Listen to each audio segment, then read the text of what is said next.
Bonjour à toutes et tous les frères et sœurs.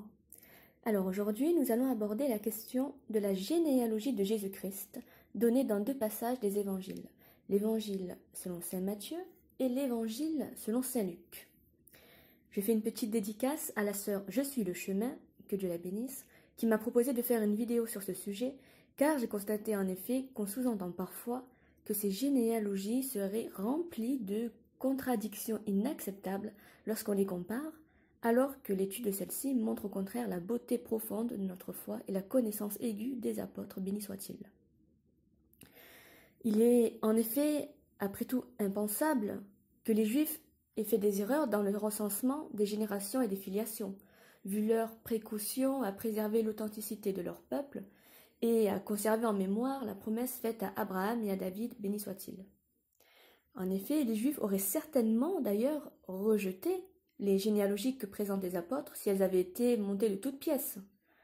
On peut donc supposer de façon pertinente que les deux généalogies devraient donc a priori être cohérentes et vraies. Pour ne pas faire une vidéo d'1 heure en incluant les commentaires des pères et des autres exégèses à chaque fois, qu'ils soient bénis toutefois, je me contente ici de résumer leurs pensées. L'étude de ces généalogies a été une grâce dans la connaissance de la religion et la compréhension de l'importance de la venue du Christ, à lui la gloire. Vous y comprendrez que ces généalogies n'ont pas été le fruit d'erreurs et d'inventions des évangélistes pour caler à leur vision, non, mais ils ont constitué au contraire le rendu ou le témoignage fidèle de la vérité qui émane du Seigneur. Étudions donc ces passages en deux temps. Dans un premier temps, je dresserai le tableau global, on va dire, qui permet de comparer les deux généalogies proposées par saint Matthieu ou saint Luc, béni soit-il. Notez en aparté que nous aurions pu parler de la perspective de saint Jean, que Dieu le bénisse, car lui aussi propose une généalogie du Christ. Et oui, il se focalise directement, lui, sur la source de sa nature. Il identifie sa généalogie naturelle, première, essentielle. Le Christ est avant tout le Verbe issu de Dieu et qui s'est fait chair. Cependant, la vidéo porte bien sûr sur les deux généalogies qui sont à étudier aujourd'hui, celle de Matthieu et Luc, comme dit précédemment. La comparaison de ces généalogies va nous permettre d'identifier les différences entre elles, que nous étudierons dans un deuxième temps, point par point. Comme d'habitude, un minutage sera proposé dans la description de la vidéo, afin que vous alliez directement au point qui vous intéresse. Soyez bénis et n'oubliez pas de prêcher la parole du Christ, les frères et sœurs, car c'est un devoir auquel nous sommes ardemment appelés. Alors, tout d'abord, présentons les deux généalogies en question, en les analysant globalement, dans un premier temps. Que pouvons-nous dire sur ces deux généalogies? Alors, en premier lieu, en comparant les deux généalogies, on observe que le sens de leur présentation est différent, dans le sens où la façon dont sont listés les noms des généalogies est différente. La généalogie que propose saint Matthieu est, on va dire, descendante, dans le sens où on a X qui engendre Y, donc du Père vers le Fils, et ainsi de suite, jusqu'à l'engendrement de Joseph, béni soit-il. À l'inverse, saint Luc, lui, propose une généalogie que l'on va dire ascendante, dans le sens où Y est le fils de X, donc du Fils vers le Père, et ainsi de suite, faisant de Jésus le Fils de Dieu. On a donc d'un côté, celui de Matthieu, la recherche d'une légitimité, on va dire, biologique, naturelle, et de l'autre, celui de Luc, une légitimité plutôt légale, adoptive. Pourquoi ces deux visions? Ce n'est pas un hasard, c'est voulu comme témoignage par les deux apôtres. En effet, l'un, Matthieu, béni soit-il, va se focaliser sur la généalogie royale du Christ, comme le montrent les mentions de rois successifs en Israël, David, Salomon, Roboam, Abia, Assa, etc. Il s'agit de montrer, notamment à un public juif averti qui connaissait les Écritures et qui désirait un roi issu de David, que le Christ était un prétendant légitime au trône, en tant que descendant de race royale. De l'autre côté, Luc, béni soit-il, va se focaliser sur la dimension humaine et sacerdotale du Christ. Le Christ n'est alors pas seulement roi, comme le montre Matthieu, mais il est aussi prêtre sur le plan religieux et il est venu pour toute l'humanité sur le plan messianique, comme le montre saint Luc. Notez d'ailleurs que ce n'est pas pour rien non plus que saint Luc rappelle que le Christ avait 30 ans quand il commença à prêcher, car cela montrait que le Christ n'était pas immature pour entamer sa vie publique, celle qui le mènera à se déclarer sauveur du monde. De cette manière, on ne pourrait pas l'accuser de péché par ignorance de la religion et bien le déclarer responsable aussi de ses actes. C'était pour le Christ une manière de témoigner de sa sagesse avec toutes les capacités spirituelles reconnues aux hommes de son âge. L'Écriture dit en effet à ce sujet que les prêtres étaient prompts au service à partir de 30 ans. Notez aussi que c'est comme par hasard à cet âge que le roi David devint roi. Serait-ce une coïncidence de l'Écriture ou un signe de Dieu pour ceux qui réfléchissent? Il y a donc, grâce à ces deux généalogies, toute la dimension du Messie que devaient attendre non seulement bien sûr les Juifs, roi éternel et glorieux pour Israël, par Matthieu, mais également prête pour toujours pour l'humanité entière par Luc. C'est un très beau message que témoignent alors les apôtres, car une seule généalogie n'aurait pas permis d'englober tout cela, de présenter toutes ces possibilités. D'où l'utilité certainement d'avoir encore plusieurs témoignages de l'Évangile, gloire à Dieu. Nous verrons que ces deux généalogies se complètent en bien des points encore grâce à Dieu. Et vous verrez que les apôtres n'étaient pas fous quand ils ont témoigné, qu'ils n'ont pas inventé des généalogies, et que même s'il était d'usage de tenir des généalogies quelque peu artificielles, pourrait-on dire, pour glorifier la mystique de nos descendants, et de nos ascendants plutôt, il était encore plus d'usage de respecter minutieusement et consigner les généalogies chez les Juifs. Ainsi, les apôtres ont été inspirés, ils ont bien fait des recherches, avec certainement à leur disposition les documents familiaux recensant l'ascendance du Christ ancien, et ils ont voulu témoigner au monde de la dimension extraordinaire du Messie qu'ils ont connu. Passons aux autres éléments généraux à observer dans ces généalogies. Vous pourrez noter que Matthieu prend soin de rappeler que si Joseph est le père légitime du Christ, le Christ est bien issu, lui, de Marie. C'est un effet assez rare dans les généalogies des Juifs qui étaient quasi exclusivement masculines. C'est l'homme qui symboliquement porte la semence et engendre. On peut donc se demander pourquoi Matthieu précise-t-il cela. Nous pensons que c'est pour insister sur la nature miraculeuse de la naissance du Christ d'une part, et montrer que le géniteur réel du Christ n'est pas Joseph d'autre part. En somme, cela permet, si vous voulez, d'éviter toute confusion et bien de se rappeler que cette généalogie part bien de Marie et sort du commun. Notez aussi que Marie n'est d'ailleurs pas la seule femme de cette généalogie, mais si vous regardez un petit peu, vous voyez qu'elle est citée avec 4 autres femmes mentionnées avant elle. A l'inverse, Luc ne mentionne aucune femme dans sa généalogie, même s'il précise bien sûr que Jésus était, entre guillemets, à ce qu'on croyait, comme dit l'Écriture, le fils de Joseph. Luc fait donc un clin d'œil au lecteur sur l'origine bien sûr exceptionnelle du Seigneur, car en réalité c'est le Saint-Esprit qui couvrit de son ombre Marie. On peut se demander pourquoi saint Matthieu cite, en dehors de Marie, ces 4 femmes. Surtout qu'il ne s'agit pas de 4 femmes particulièrement reconnues comme saintes dans les Écritures en soi, certaines sont même étrangères au regard du peuple d'Israël. Eh bien c'est tout simplement parce que d'une part, comme nous le verrons pour le cas des hommes cités dans cette généalogie, elles sont le reflet de l'humanité lorsqu'elles s'élèvent dans la piété, et lorsqu'elles s'abaissent également dans la perversité. Et d'autre part, elles représentent elles-mêmes des cas exceptionnels, ont une envergure particulièrement irrégulière dans l'histoire d'Israël, et annoncent donc parfaitement la miséricorde et l'exception que constituera le Christ lui-même. Ces 4 femmes représentent 2 cas de piété glorieuse devant Dieu et 2 cas de péché abominable devant lui. Notons que leur histoire, malgré tout, rend gloire à Dieu, même lorsqu'elles ont péché, et en cela c'est même sans doute une leçon de Dieu pour nous. En outre, comme on l'a dit, ces femmes représentent aussi des signes divins par l'irrégularité de leur situation, ainsi que la preuve de l'émission de Dieu, de l'ouverture divine à toute l'humanité. Israël, qui se croyait seul détenteur de la promesse divine, censé être pur de toute invasion étrangère dans ses lignées dites de sang, témoigne alors contre lui-même que le Messie qui sortira d'Israël pour le sauver est issu d'une souche royale, certes, mais aussi d'éléments étrangers. Enfin, c'est aussi une invitation à l'universalité, car l'humanité, invitée par ses souches extérieures, et aussi touchée elle-même par les gloires et les rébellions d'Israël. Saint Matthieu n'a donc pas témoigné de cette généalogie avec ignorance, mais avec un vrai souci de rédemption pour son peuple et pour toute humanité. Grosso modo, oserions-nous dire, saint Matthieu enseigne à ses frères, vous les Juifs, vous êtes bien élus, en effet, et le sang royal est bien arrivé au milieu de vous, le Messie aussi. Mais rappelez-vous que ce sang royal est aussi mêlé du sang du reste de l'humanité. Revenons brièvement sur ces 4 femmes. La première est Tamar, c'est la belle-fille de Juda, qui eut des relations intimes avec son beau-père, Juda donc, par prostitution, pour concevoir par désir enfin des enfants. Donc même si tous les deux étaient veufs, non seulement elle mais aussi Juda, ils ont gravement péché.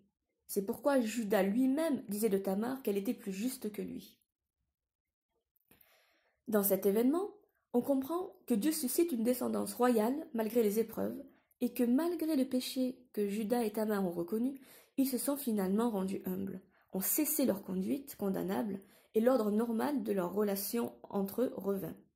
Ainsi, du mal, Dieu s'est tiré une bénédiction. La deuxième est Bethsabée, femme d'Uri. Notez que Matthieu ne nomme pas Bethsabée par son nom, mais il se contente de l'appeler femme d'Uri. Peut-être parce qu'elle est liée au grave péché du roi David. En effet, David s'unit à elle dans un péché grave aux yeux de Dieu, et malgré cette humiliation pour le couple et ce crime, elle enfante Salomon, descendant dont la sagesse a traversé les frontières.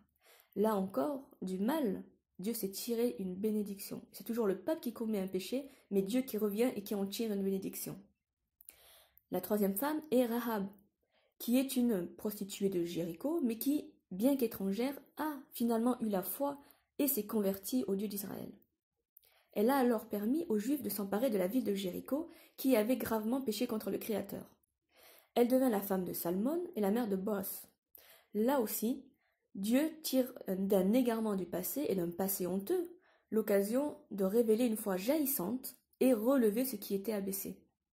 De la prostituée sans doute mal considérée au milieu de son peuple, elle obtint une élévation royale et un souvenir mémorable dans la foi de tous les Juifs réputés si soucieux de leur lignée.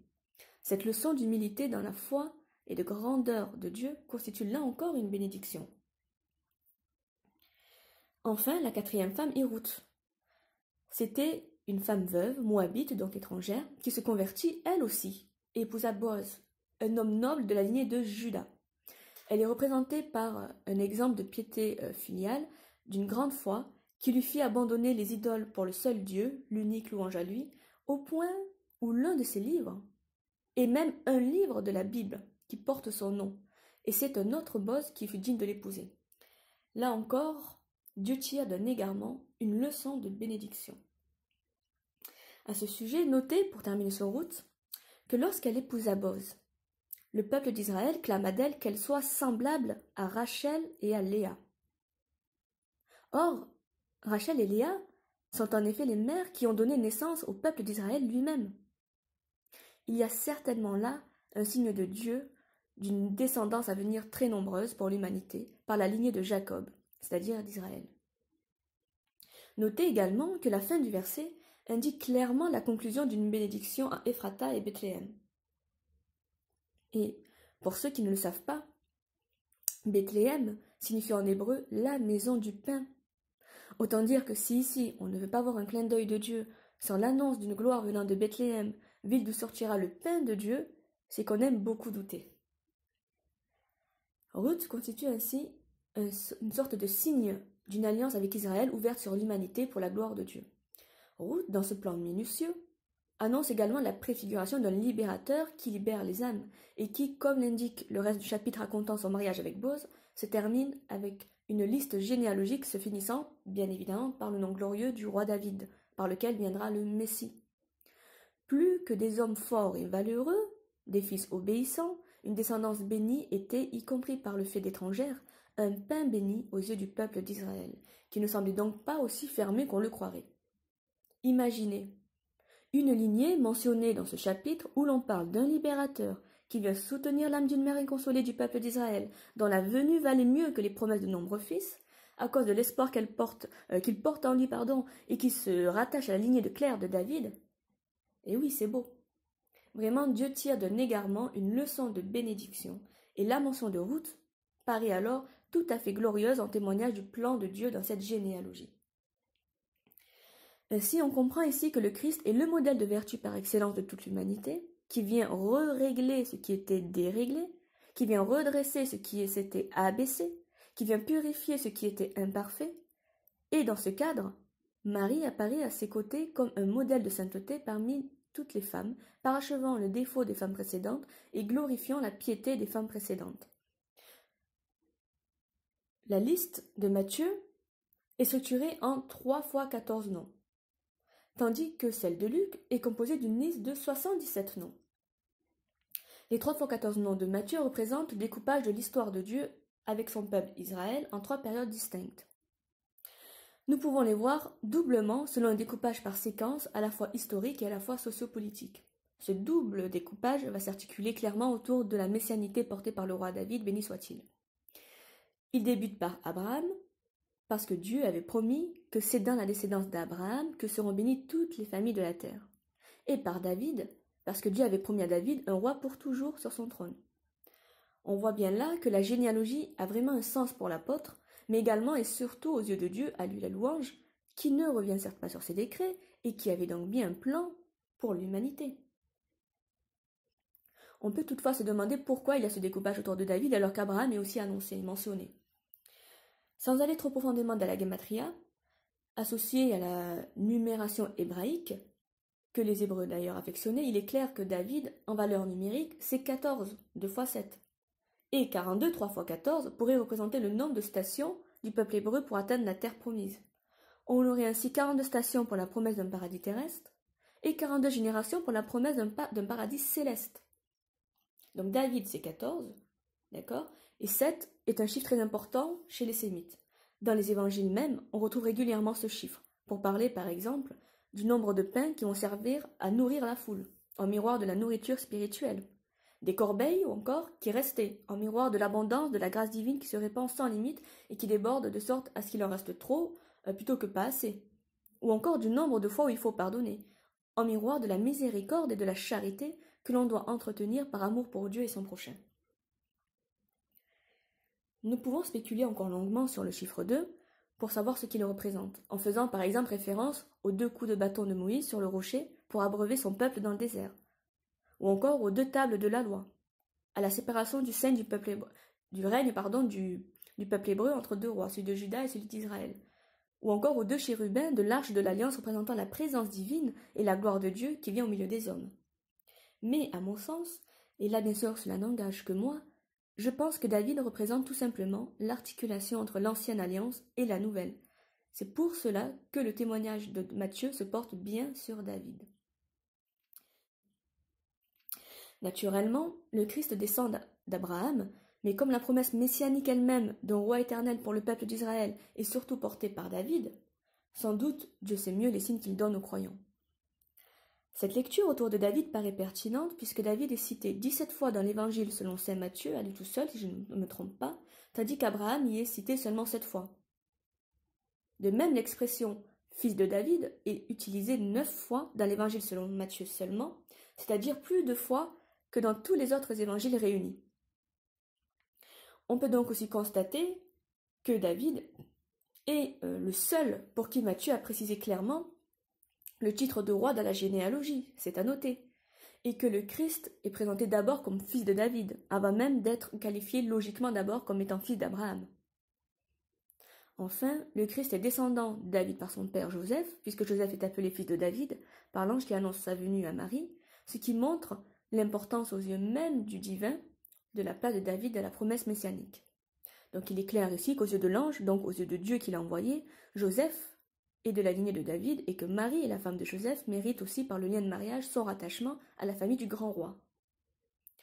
Comme il est clair également qu'on ne peut nier l'importance de David dans ce témoignage généalogique de l'Évangile, tous ces éléments mettent en avant David comme à l'intersection de la promesse faite à Abraham d'une nation nombreuse et de l'attente messianique qui rend gloire à cette généalogie. Cet aparté effectué, revenons maintenant sur la séquence des 14 noms. D'un point de vue historique, nous l'avons dit, de l'aveu même de Matthieu, 3 périodes peuvent être identifiées. avec 14 générations des patriarches jusqu'à David, promesse divine, 14 générations de rois, d'ailleurs soit exemplaires, soit pécheurs, jusqu'à la déportation de Babylone, ce qui montre à la fois la grandeur d'Israël et sa décadence. Puis 14 générations d'hommes, la plupart inconnus, de la déportation à Babylone jusqu'au retour en Israël dans l'attente du Messie. On termine alors cette séquence historique avec une punition divine, mais surtout finalement la miséricorde divine qui est promise qui annonce la venue du Messie pour le rétablissement de toutes choses. Du point de vue sociopolitique, nous avons également un découpage possible en 3 séquences bien distinctes, représentant chacune les strates du peuple d'Israël, c'est-à-dire son organisation sociale et politico-religieuse, avec 14 générations emmenées par les patriarches sous un régime, on va dire, théocratique, où Dieu guidait son peuple par les patriarches, représentant les guides d'Israël avec les pères d'Israël, d'Abraham, jusqu'à la mise en place de la royauté par David. Cette première séquence commence donc naturellement par les 3 noms bénis, Abraham, Isaac et Jacob. Car le Dieu d'Israël est le Dieu d'Abraham, d'Isaac et de Jacob, comme le dit l'Écriture. Ensuite, on a 14 générations emmenées par des rois d'Israël, représentant la grandeur et la décadence de ce royaume, comme on l'a dit, de Salomon le sage, qui représente le rayonnement d'Israël, à Jéconias, le roi déchu, qui représente la décadence d'Israël. 14 générations d'hommes, enfin, plutôt ordinaires et de prêtres cette fois-ci, sous la gouvernance sacerdotale. De Jéconias à Salatiel et à Joseph, il n'y avait plus de patriarches glorieux, plus de rois, mais des prêtres et des hommes dont la gloire était si peu connue qu'ils n'apparaissaient même pas dans les livres des prophètes. Cette pente descendante d'Abraham, père des nations, promis à bénir toutes les familles de la terre, semble alors se terminer, comme la citation l'indique, de façon assez grave. Mais toutefois, par la citation d'un humble charpentier, métier symboliquement bien parlant, si puisé, car il s'agissait d'aller relever le peuple et édifier ou reconstruire le temple qui avait été laissé spirituellement, en tout cas à l'abandon, ayant perdu sa gloire d'antan, soumis au joug romain, sans Dieu agissant glorieusement, ni patriarche, ni roi, et qui ne pouvait plus qu'attendre finalement que le Messie depuis Malachie. Il y a donc une perte de gloire du peuple de Dieu avant la venue du Messie. Rappelons-nous que ces termes connus dans la Bible, le rejeton de David, renferment comme une humiliation du peuple de Dieu, mais en dehors de cette façon de dépouiller ce peuple pour qu'il ne se glorifie plus, David, le grand roi, donnera une souche toute petite, sans gloire, un rejeton. Et cependant, on peut comprendre ici toute la gloire des déclarations du prophète Ésaïe, béni soit-il, quand il dit « Il a poussé devant lui comme un rejeton, comme une racine sortant d'une terre desséchée. » C'est dire la gloire du Messie qui va naître d'un peuple qui n'avait même plus de racines, si on peut oser dire ça. Ce double découpage représente donc parfaitement le panorama qui tient particulièrement à cœur de tout Israélite, son histoire faite de promesses divines à laquelle il se rattache et son organisation sociale et politico-religieuse. Cette généalogie est donc tout à fait précieuse pour saint Matthieu qui n'invente donc rien et inscrit le Christ dans la lignée du roi David, qui représente toute la gloire passée et pleine d'espoir pour la venue du Messie. Cette généalogie naturelle, par l'engendrement, permet donc de rattacher le Christ au sang royal, comme dit précédemment, et convaincre les Juifs qu'ils doivent avoir confiance à la promesse divine de ressusciter en David un roi dont le sceptre durera éternellement. Comparons maintenant avec Luc. Tout d'abord, Luc propose 77 noms. Brièvement, ils sont tous à mettre en relation avec la force du chiffre 7 pour les Juifs. Le Christ ne dit-il pas, Jésus lui dit, « Je ne dis pas jusqu'à 7 fois, mais jusqu'à 70 fois 7 fois. » Oserions-nous dire que certes Dieu est le miséricordieux et qu'il a accepté de pardonner le péché de toutes les générations, depuis Adam et Ève jusqu'au Christ, par le Christ, en le faisant comme miséricorde la plus belle, celle qui mène au salut. Continuons le comparatif. Tandis que Matthieu met en évidence la gloire du Messie par des générations naturelles, comme nous l'avons vu, Luc, lui, se lance dans une généalogie tout aussi glorieuse que la lignée de sang royal, en passant, lui, par une généalogie adoptive, légale, putative. Cette généalogie remonte donc naturellement jusqu'à Adam, le premier homme, et va même jusqu'à Dieu lui-même, père d'Adam, en tant que son créateur. Bien évidemment, une telle généalogie est une grâce pour l'humanité entière, elle n'est pas biologique. Elle présente avec tout autant de justice et de vérité le fait que le Christ est bien également fils de l'humanité, étant fils d'Adam, et fils de Dieu. Il ne faudrait donc pas trop demeurer de façon, je dirais, stoïque, concentré sur la gloire royale du Christ par David, mais bien comprendre la portée universelle du Messie par Adam, c'est-à-dire pour toute l'humanité, et spirituelle et divine par Dieu, qui nous offre et nous adopte, nous, l'humanité. Pour résumer, on a donc d'un côté celui de Matthieu, un rattachement du Messie au peuple d'Israël, et donc à la promesse à David depuis Abraham, faisant du Messie la fin et l'accomplissement de cette promesse et de l'ancienne alliance, et de l'autre, celui de Luc, un rattachement du Messie à l'humanité entière, au prophète de Dieu et au projet divin de Dieu, faisant du Messie le sauveur universel, la parole prophétique parfaite, immuable de l'alliance nouvelle. Donc on a bien les deux alliances liées ici. Ceci n'aurait pas pu être expliqué par une seule généalogie. Et on a donc une grâce de voir dans quelle mesure avoir plusieurs témoignages de l'Évangile permet une richesse pédagogique pour la foi des croyants. Ce génie, cette louange, ne revient qu'à Dieu. Comparons maintenant plus en détail les deux généalogies afin d'identifier où se trouvent les points supposés problématiques de celle-ci. Alors, observons le découpage de saint Matthieu en 3 fois 14 générations. Tout d'abord, il n'y a rien à redire sur les 14 noms donnés entre Abraham et David, qui sont conformes aux Écritures. Nous avons en effet les 10 premiers noms identiques à ceux qui sont listés dans le livre de Ruth, chapitre 4, versets 18 à 22, ou encore 1 Chronique, chapitre 2, versets 10 à 13.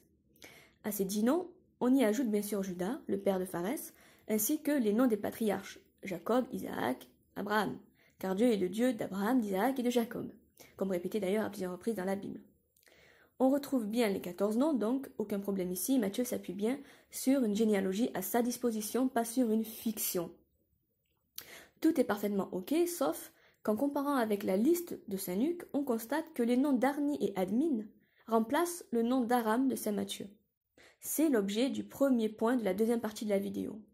Il s'agit du problème généralement lié à cette séquence. Si on étudie maintenant la deuxième séquence, de 14 générations, on constate que celle-ci est également conforme à ce que nous enseigne la Bible dans l'Ancien Testament, puisqu'après David, la liste des rois qui sont montés sur le trône sont connus. Cependant, dans cette séquence, Matthieu ne cite pas les noms de 3 rois qui devraient normalement apparaître et qui sont compris entre Joram et Osias. Ce sera donc l'objet du deuxième élément de la seconde partie de la vidéo. Notez également que la liste des 14 noms de la deuxième séquence se termine par le nom de Jéconia. Or, ce nom est associé à une malédiction selon certains, car Jéconia a été rendu stérile aux yeux de l'Éternel. Ce sera l'objet du troisième élément du point 2, qui sera l'occasion d'ailleurs d'aborder le comptage d'une liste de seulement 41 noms différents, et non 42, comme il sera attendu de cette généalogie en 3 fois 14 noms, objet du quatrième élément en conséquence du point 2. Enfin, en finissant de parcourir les noms de la troisième séquence, nous constatons que Salatiel et Zorobabel, fils célèbres de Salomon, sont cités. Mais tous les autres noms sont inconnus jusqu'à Joseph. Or, saint Luc cite aussi ces deux noms, de Salatiel et Zorobabel, mais il paraît étrange de les voir positionnés à l'endroit où saint Luc les positionne. C'est l'objet donc du cinquième point du point 2. Cela nous permet d'éclairer les derniers éléments comparatifs de la généalogie proposée par saint Luc. Elle comporte 77 noms, comme nous l'avons dit précédemment. Dans cette liste, aucun nom de roi, excepté David, n'est mentionné, ce qui est logique avec le témoignage de saint Luc qui parle à l'humanité au sujet du Messie comme moyen de salut et permettant de devenir fils de Dieu par adoption, comme nous l'avons vu. Notons également qu'entre Nathan et Joseph, excepté le binôme Salatiel et Zorobabel, les noms cités semblent totalement inconnus. Un élément propre à la généalogie adoptive que Luc propose concerne le nom de Caïnam, qui apparaît entre Arphaxad et Sala. Normalement, ce nom n'apparaît normalement pas à cet endroit dans la Bible. Ce sera donc l'objet du sixième élément du point 2. Enfin, en comparant les deux listes, la fin des deux généalogies diffère. Si on peut pertinemment affirmer que c'est logique, vu qu'à partir de David, on a d'un côté la descendance via le roi Salomon, béni soit-il, et de l'autre via le prophète Nathan, béni soient ces deux fils de David, on peut se demander du coup qui sont Jacob et Élie vis-à-vis de Joseph. C'est l'objet du septième et dernier élément du point 2 de la vidéo. Venons-en maintenant à l'explication des 7 points mentionnés précédemment, qui sont considérés comme potentiellement problématiques dans ces généalogies. N'hésitez pas à aller directement au minutage à la description associée à la vidéo, encore une fois, si vous désirez naviguer directement sur le point qui vous intéresse. Voyons tout d'abord le premier point que nous avons annoncé. En comparant les listes de Saint Matthieu et Saint Luc, on constate qu'il y a une incohérence au niveau du chaînon Aram. En effet, le cas de Arni et Admin dans Luc prend lieu et place de Aram en Matthieu. Cette question est facilement résolvable. En effet, les plus anciens manuscrits ne mentionnent tout simplement pas d'Admin, et on constate des erreurs de copistes qui confondent Aram et Arni, étant donné que les retranscriptions en oncial grec permettent ces confusions, de même que Aminadab, que l'on trouve également sous la forme d'Aminadam, s'est transformé en Amin-Adam.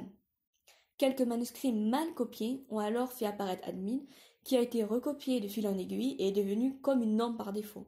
La critique textuelle, grâce à Dieu, montre que l'étude des milliers de manuscrits permet de remonter à la racine et permet de comprendre pourquoi Admin a été devenu comme un nom inséré en plus. Prenez un exemple simple. Vous voyez bien ici que Arni peut très facilement dériver d'Aram. Il suffit de comparer, les écritures se ressemblent vraiment beaucoup. Passons maintenant au deuxième point de cette partie.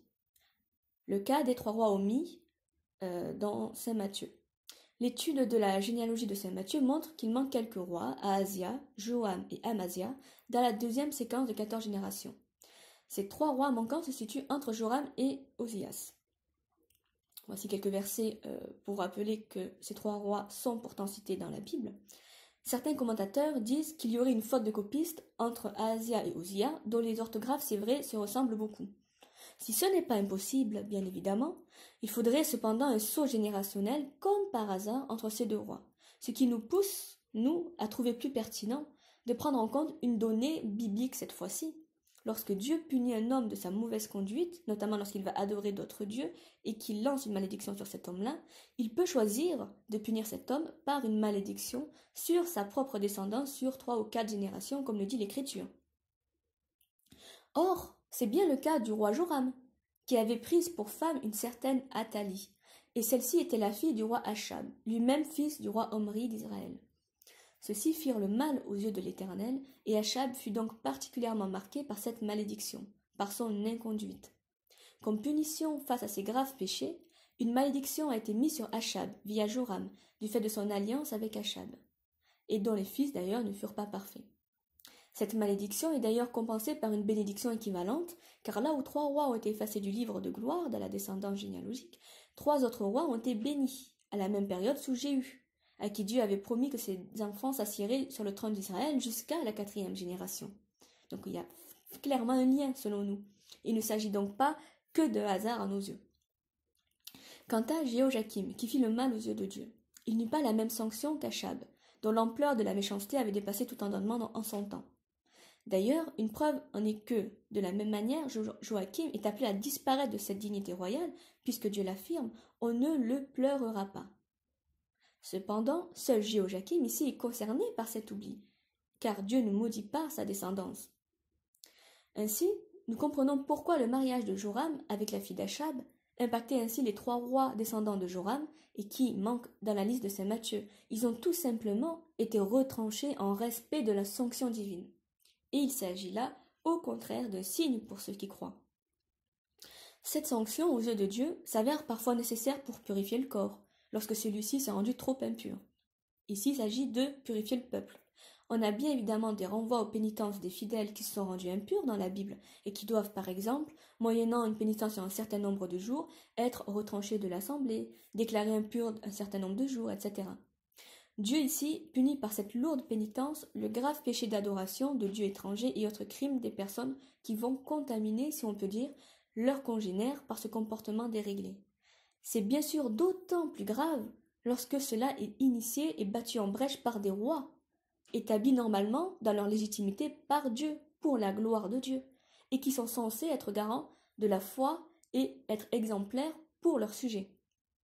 On comprend donc pourquoi Matthieu a retranché les 3 noms des générations suivant le mariage de Joram avec la fille d'Achab, « j'ôterai ta postérité ». Dieu le dit, « j'ôterai ta postérité », comme le stipule 1 Roi 21. Et ce souvenir s'est donc perdu conformément à cette déclaration divine. Matthieu n'est pas allé à l'encontre de ce qu'a dit Dieu. Là encore, Il n'a pas donc témoigné au hasard et explique, et cela explique assez bien selon nous, plus probablement l'absence des 3 rois dans le témoignage de saint Matthieu. Cette lumière établie, certains pourraient dire « Ok pour Joram et ses descendants, bon, ok aussi pour Jéhojakim. Mais alors, pourquoi Jéconia, fils de Jéhojakim? Lui aussi, il n'est pas concerné alors qu'il a commis de graves choses. » Après tout, Dieu lui-même dit de lui qu'il sera inscrit comme stérile, qu'il ne réussira pas en ses jours, et que sa race ne réussira pas à s'asseoir sur le trône de David. C'est l'objet du point suivant. Alors la première chose à noter dans ces passages est que Jéconia a beaucoup déplu à l'Éternel. Il lui dit bien que nul de ses descendants ne réussira dans ses jours, c'est-à-dire durant sa vie, pour honorer le trône de David. Et je rappelle, mes frères et sœurs, juste que c'est exactement ce qui se passa, puisque lorsque le roi de Babylone causa l'exil, il plaça Sédécias à la place de Jéconia, et il n'y eut plus de roi faisant la volonté de l'Éternel durant un certain temps. Ainsi, Matthieu a bien témoigné des décrets de Dieu, puisque durant la vie de Jéconias, durant ses jours, comme le dit l'Écriture, aucun de ses descendants ne réussit à monter sur le trône de David. Et depuis lors, plus aucun roi n'en sortirait, l'exil ayant duré le temps de la venue du Messie, comme roi éternel promis à David, souche bénie par lequel toute la terre serait bénie en respect d'Abraham. Une partie de la tradition s'est attachée à croire que cette malédiction sur Jéconia était éternelle, et justifie ainsi la généalogie de Jésus comme complémentaire et glorieuse, car Jéconia n'apparaît pas dans la descendance du Christ dans la généalogie de Saint Luc. C'est possible. C'est potentiellement un moyen de conjurer la malédiction de Jéconia, en faisant de Jésus un descendant de David de race royale, qui est interdit de monter en soi sur le trône par Jéconia, puisqu'il passe par Salomon, mais autorisé à monter sur le trône par Nathan, frère de Salomon. Personnellement, je ne suis pas convaincue par cette solution, même si elle demeure tout à fait acceptable, car selon moi, qu'importe les alliances via d'autres fils de David, si la malédiction de Jéconia était éternelle, aucun descendant venant de lui ne pouvait prétendre au trône. De la même manière, Dieu dit bien qu'il maudit sur quelques générations seulement de tels comportements. Donc à mon sens, il apparaît donc bien plus logique de constater que Jéconia était maudit soit durant sa vie uniquement, et c'est ce qui s'est passé, soit tout au plus sur les 3 ou 4 générations qui l'ont succédé, conformément à la parole de l'Éternel. De plus, n'oublions pas le fait que selon le Christ lui-même, son royaume n'est pas de ce monde. On a donc une royauté spirituelle donnée à David plus qu'une royauté terrestre. Cette déclaration de malédiction est donc selon nous provisoire, et c'est d'ailleurs ce que Dieu, gloire à lui, confirme d'ailleurs lui-même dans le chapitre qui suit la malédiction de Jéconia. Je susciterai au sein de David un germe juste, il régnera en roi, et je traiterai une alliance nouvelle. Donc on voit bien que c'est quelque chose de provisoire cette malédiction à Jéconia. Les Juifs attendaient donc, avec raison, un nouveau roi, appelé à régner en toute justice. C'est le Messie à venir qui est annoncé, et on comprend donc la généalogie de Matthieu avec clarté. Cela nous mène au point suivant. On ne va pas dire que Matthieu ne sait pas compter. Parfois, j'ai l'impression que certaines personnes sous-entendent cela. Ce serait quand même ballot, après tout, d'afficher 41 générations, alors qu'on en affirme avec précision et détail exactement 3 fois 14, soit 42. Surtout, pour le premier chapitre de son livre, et surtout connaissant le soin que les Juifs donnaient aux premiers mots d'un livre.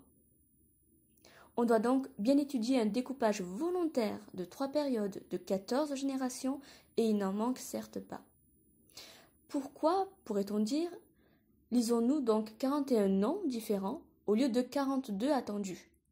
Pourquoi cet écart? C'est tout simplement parce que l'Écriture témoigne avec justesse de l'existence de 2 Jéconia différents, qui sont Jéconia père et Jéconia fils. Père et fils portent le même nom, à quelques variantes près dans l'Écriture, et la Bible en témoigne bien évidemment selon cet arbre généalogique. Alors, ici on peut voir que Josias, le roi Josias, eut 4 fils. Jéconias, également appelé parfois Jéhojakim ou Eliakim, c'est la même chose, et 3 autres frères, Joannas, dit aussi Joahas, Sédécias et Sélum. Ce Jéconias-là eut 2 fils, Jéconias et Sédécias. Ce Jéconias-là est un Jéconias de la captivité à Babylone. et c'est celui qui est appelé aussi Konia dans l'Écriture, et ce Jéconia a eu pour fils Salatiel. La mère de Jéconia, fils du roi Josias, s'appelle Zébouda. Le règne de Jéconia débuta à l'âge de 25 ans et dura 11 ans. C'est différent du second Jéconia, dont la mère s'appelait Néusta. Ce Jéconia-là, celui de la captivité, régna à l'âge de 18 ans et pendant seulement 3 mois. On a donc bien 2 Jéconia différents et bel et bien 42 générations en conséquence. Nous pouvons désormais passer au point suivant. Alors, avec ce point, on constate que Salatiel et Zorobabel sont des noms qui sont en commun avec Matthieu, mais pas fils de Salomon d'un côté, puisque dans la généalogie de selon Saint Luc, ils sont plutôt fils de Nathan. Les Salatiel et Zorobabel de Matthieu sont connus. Ce sont des sacrificateurs qui annoncent la 3e séquence de 14 noms, tournée vers le pouvoir des prêtres et non plus celui des rois. On comprend leur importance pour cette période, car ils manifestent la volonté du peuple de Dieu de revenir à l'essentiel. Il ne s'agit plus de suivre les patriarches qui parlaient avec Dieu, ni les rois qui régnaient au nom de Dieu, mais de se tourner vers Dieu qui a suscité les patriarches, les rois et toute la gloire d'Israël. Ils représentent l'espoir d'Israël dans le relèvement du temple, en préparation de la venue du Messie, du Seigneur. Et ils ont sans doute inspiré bien des noms dans les générations qui vont les suivre, puisqu'ils attendent le Messie à venir. Ainsi, les Zorobabel et Salatiel de Luc sont certainement une référence à ce tandem glorieux témoigné dans Saint Matthieu, des homonymes en somme. Vous n'y croyez pas? Combien y a-t-il de Lévi, de Josué, de Judas, de Matthias, de Melchi dans la Bible, et même dans ses généalogies?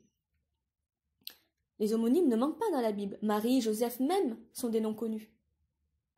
Donc vous vous dites, à la limite, oui, bon, un homonyme dans des endroits différents de la Bible, mais 2 homonymes à la suite comme Zorobabel et Salatiel, dans cet ordre-là, dans la généalogie du Christ? Moi, j'y crois pas. Vous pouvez vous dire ça, vous avez raison.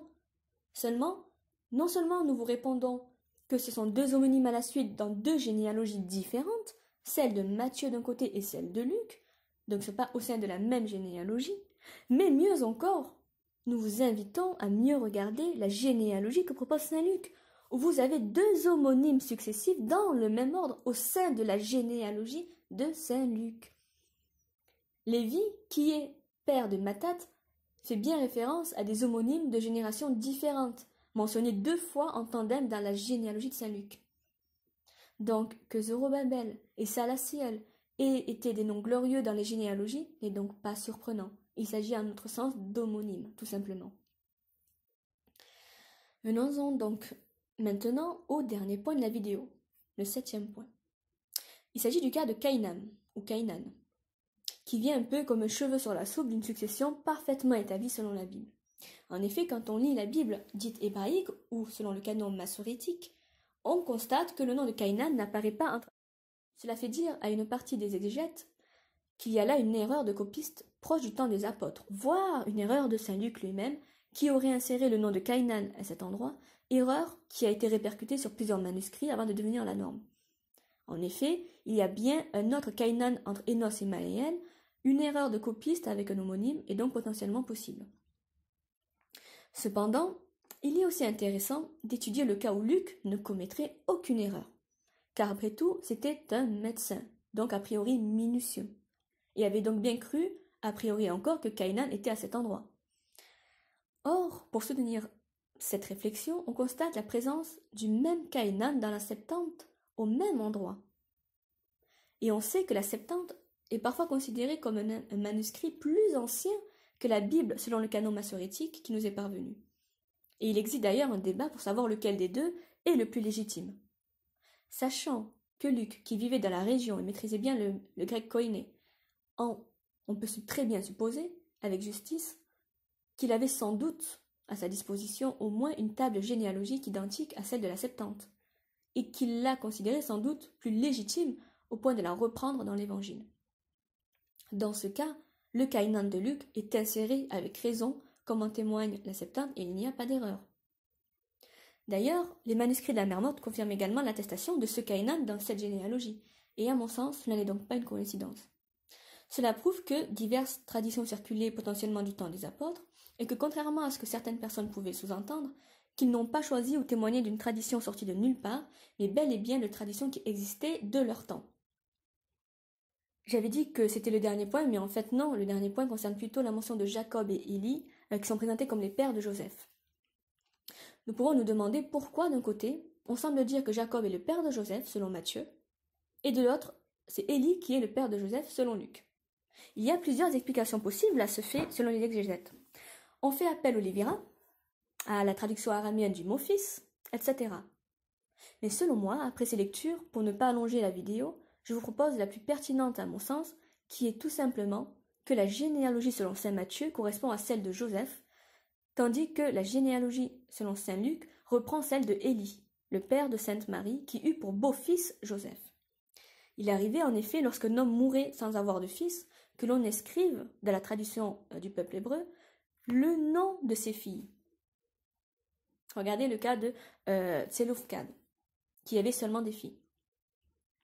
Dès lors, on inscrivait, en tant que fils de l'homme décédé, les époux des filles de cet homme qui est décédé.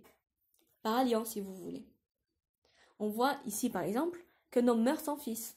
Ce sont ses filles qui portent l'héritage et celui de son nom. L'Écriture dit « Pourquoi le nom de notre père serait-il retranché ?» En conséquence, lorsque les filles d'un homme qui meurt sans fils se marient, au sein de la même tribu, comme le dit l'Écriture, leurs enfants sont portés comme étant petits-fils de cet homme mort sans fils. Dans ce cas, puisqu'il est coutume de ne conserver que les noms des hommes dans la généalogie, on comprend pourquoi on porte le nom des époux des filles de cet homme qui est décédé, en tant que beaux-fils, comme s'ils étaient les fils même du défunt grand-père. C'est ainsi que Marie épousa un homme de sa tribu, Joseph, qui devint le fils putatif du père de Marie, Élie. Ce qui conforte cette compréhension, c'est que on sait que la Bible, en tout cas dans le Nouveau Testament, ne parle jamais des frères de Marie dans les évangiles, mais seulement d'une sœur de Marie. Enfin, pour celles et ceux qui nieraient cette possibilité, en prétendant que dans ce cas il aurait fallu mettre le nom de Marie et non celui de Joseph, nous répondons encore une fois que l'usage général était bien d'inscrire l'époux de la fille qui hérite pour perpétuer le nom du père, plus que celui de la fille. C'est le cas par exemple de Sheshan, qui n'avait eu que des filles également. L'une de ses filles épousa Jarcha, qui était un esclave égyptien de Sheshan. Ils eurent un fils qu'ils appelèrent Ataï, qui sera le père de Nathan, lui-même père de Zabad. Là, vous voyez bien qu'il était coutume de donner le nom de l'époux comme s'il était le fils de l'homme qui était mort sans fils, car il était son beau-fils. L'Écriture confirme donc avec raison ce procédé. Je pense maintenant que tout est clair. De la même manière que Ataï fut considéré comme fils de Sheshan, ayant épousé sa fille, lui qui n'avait pas de fils, Joseph fut considéré comme fils d'Élie, lui qui n'avait pas de fils non plus. Et bien voilà, j'espère que cette vidéo vous a été utile. En attendant la prochaine vidéo, je vous souhaite, les frères et sœurs, de recevoir sans cesse les bénédictions du Seigneur. Que Dieu vous guide et vous donne tout ce dont vous avez besoin, et que la paix du Seigneur, à lui la louange, soit avec vous. Amen.